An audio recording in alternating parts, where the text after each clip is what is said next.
Hello students, स्वागत है आप सभी का मेरे यूट्यूब चैनल स्टडी पैराडाइज के इस नए वीडियो में।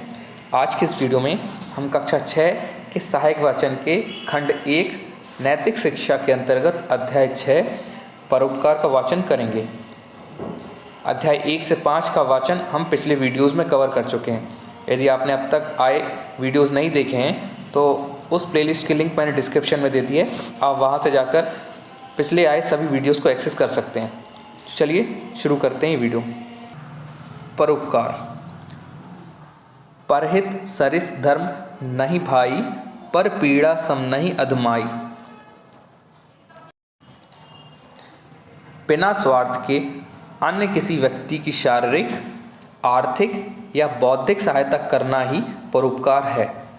मनुष्य के सामाजिक प्राणी होने की सार्थकता ही इस बात में है कि वह स्वार्थ से ऊपर उठे, केवल अपनी ही भलाई की बात न सोचे, सहृदय बने और दूसरों की भलाई के लिए सदैव तत्पर रहे। समाज में हर प्रकार के लोग रहते हैं। दुर्घटनाएं, बीमारियां और विपत्तियां अचानक ही आती हैं। ऐसे में पीड़ित और ज़रूरतमंद व्यक्ति की सहायता के लिए यदि कोई स्वयं प्रेरित होकर आगे आता है और उसकी मदद करता है तो इससे उस व्यक्ति की दयालुता और परोपकार कहा जाएगा। निस्वार्थ भाव से की गई दूसरों की सहायता से हमें आत्मिक सुख और आनंद की प्राप्ति होती है। ऐसे व्यक्तियों को सज्जन कहा जाता है। परोपकार को संसार का सबसे बड़ा धर्म और दूसरों को कष्ट पहुंचाने को सबसे निकृष्ट कर्म माना गया है।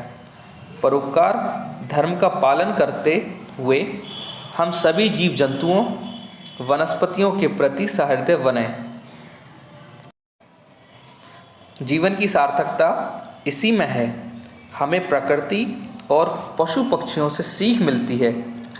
परोपकाराय फलन्ति वृक्षः, परोपकाराय बहन्ति नद्यः, परोपकाराय दुहन्ति गावः, परोपकार्थमिदं शरीरम।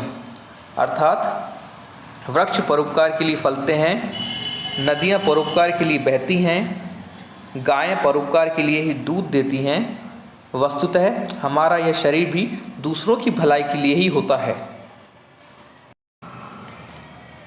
अब इस अध्याय से संबंधित हमें कुछ प्रेरक प्रसंग दिए गए हैं, तो आइए प्रकाश डालते हैं इन प्रेरक प्रसंगों पर। पहला प्रेरक प्रसंग है, एक बार एक बालक किसी गांव में एक पुलिया के पास गायें चरा रहा था। उसने देखा कि रेलवे लाइन की पुलिया में आग लग गई है। बालक छोटा था पर था बहुत समझदार।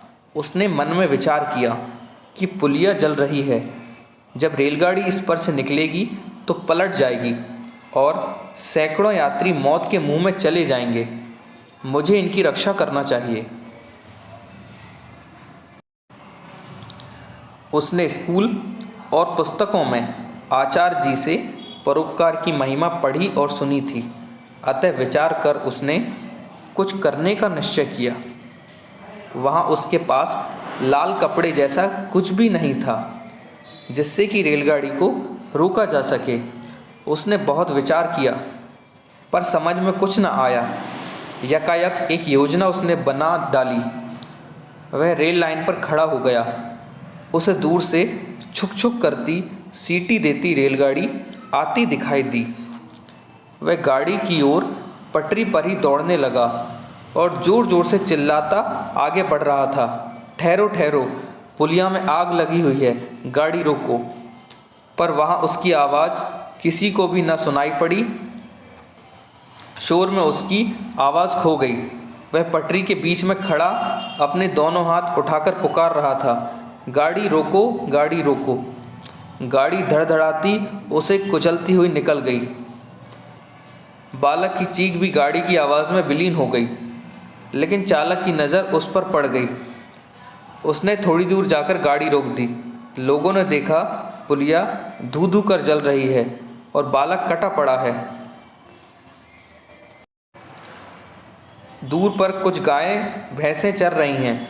लोगों को समझते देर ना लगी कि बालक ने अपना बलिदान देकर हम सबकी जान बचाई है। बालक के साहस, बुद्धि और त्याग की सभी ने मुक्त कंठ से सराहना की। रेलवे बोर्ड ने उसके माता पिता का सम्मान किया। हमें भी हर स्थिति में दूसरों की सहायता अवश्य करनी चाहिए। इसी प्रकार अब दूसरा प्रेरक प्रसंग है। लगभग 900 वर्ष पहले की बात है। राजा भीमदेव गुजरात में राज करते थे। उनका एक लड़का था, मूलराज। लड़का होनहार था, साथ ही बड़ा दयालु भी था। एक साल गुजरात में बरसात नहीं हुई, खेत सूख गए। एक गांव के लोग राजा को लगान नहीं दे सके।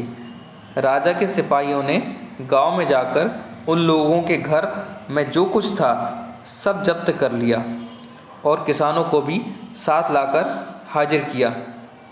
राजकुमार मूलराज पास ही खेल रहा था। किसान बेचारे दुखी थे और आपस में अपनी बुरी हालत की चर्चा कर रहे थे। राजकुमार ने उनकी सारी बातें सुनी। उनका दुख जानकर मूलराज की आंखों से आंसू बहने लगे। मूलराज ने उनका दुख दूर करने का निश्चय किया।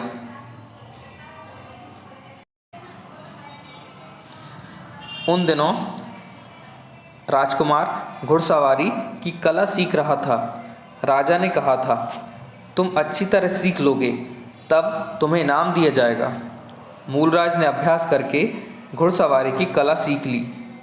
पिता को अपनी कला दिखलाई। राजा ने प्रसन्न होकर कहा, बेटा मैं बहुत प्रसन्न हूँ, बोलो क्या इनाम चाहते हो। मूलराज ने कहा, पिताजी इन बेचारे गरीबों की जब्त की हुई चीज़ें वापस लौटा दीजिए और इन्हें घर जाने की आज्ञा दीजिए।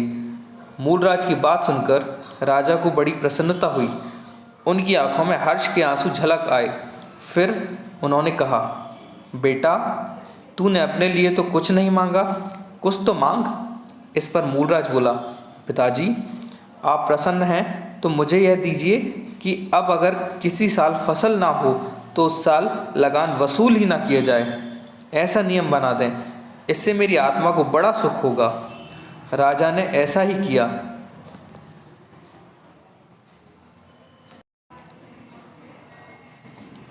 किसानों की जब्त की हुई चीज़ें लौटा दी और भविष्य के लिए फसल ना होने के दिनों में लगान ना लेने का नियम बना दिया।